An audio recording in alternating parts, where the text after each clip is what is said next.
İnnəmət tövbətu aləllahi lillezine ya'malunəs-su bicəhalətin. Ayədə tövbənin çərçivəsini həqiqətən anlaşdırır. Bəzən insanlarda yanlış bir düşüncə, bəzən dinləməkliklər ya özünün fərdi düşüncəsində bu zehniyyət yaranır ki, elə nə edirsən elə, axırda bir kəlmə üzr istə, ömrün axırında ölümündən bir dəqiqə qabaq üzr istə, onunla da oyun bitir. Yox, əzizlərim. Tövbənin başqa şeylərlə bir dənə fərqi var. O da budur, tövbənin varlığından sonra qəbula ehtiyacı var. Nə mənada? Yəni, tövbə bir tərəfli şeydir. Bəzi şeylər var, onlar bir tərəflidir. Onun ünvanın özündə əldə eləmək üçün lazımdır qəbul oluna. Məsələn, insan evladıdır, elə dünyadan gedəndə, axır ləhzələrində qılıncı qaldıra vura birinin başını kəsə. Ya silahı götürə kimisə öldürə, elə onu öldürən kimi bu insan artıq qatildir. Amma o cürdür ki, mən bir tərəfli tövbə elədim, oldum taib. Yox, onun fərqi var. Niyə? Orada sənə qatil adı vermək üçün da xüsusi bir prosedura ehtiyac yoxdur. Sən ki bir insanı vurdun, öldürdün, artıq qatilsən. Amma tövbəkar olmaq üçün fəqət mən əstəğfirullah elədim, bu kifayətdir. Gərək qarşı tərəf kimi Teala Allahın özüdür, mənim tövbəkar olduğumu qəbul eləyə və mənim tövbəmi qəbul eləyə.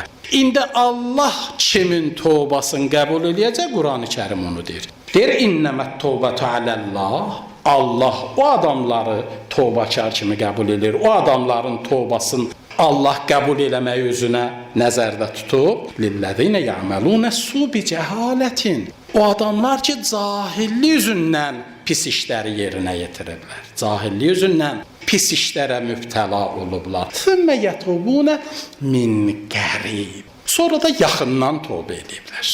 Ayədə çox həssas məqamlar var.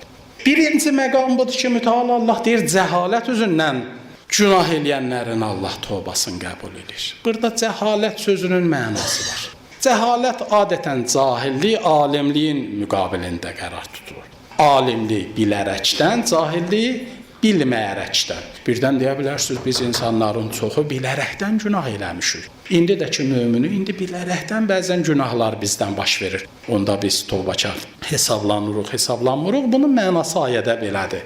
Cahillik deyərkən ki, Allah deyir, cəhalət üzündən günah eləyiblər. Məqsəd burada budur ki, bilərəkdən ya bilməyərəkdən. Cahillik üzündən burada günah eləməkli. Bu mənadadır ki, bu adam o zaman ki, günah eləyib, Allaha üsyan məqsədi ilə günah eləməyib. Düzdür, haçansa bir adam bir oğurluq eləyib, bir gün gəlib tövbə eləyib. Sual budur, o zaman ki, bu oğurluq eləyib, oğurluğun pisliyin bilibsə, onda bir gün tövbəsi qəbuldur. Cavabı budur, niyə?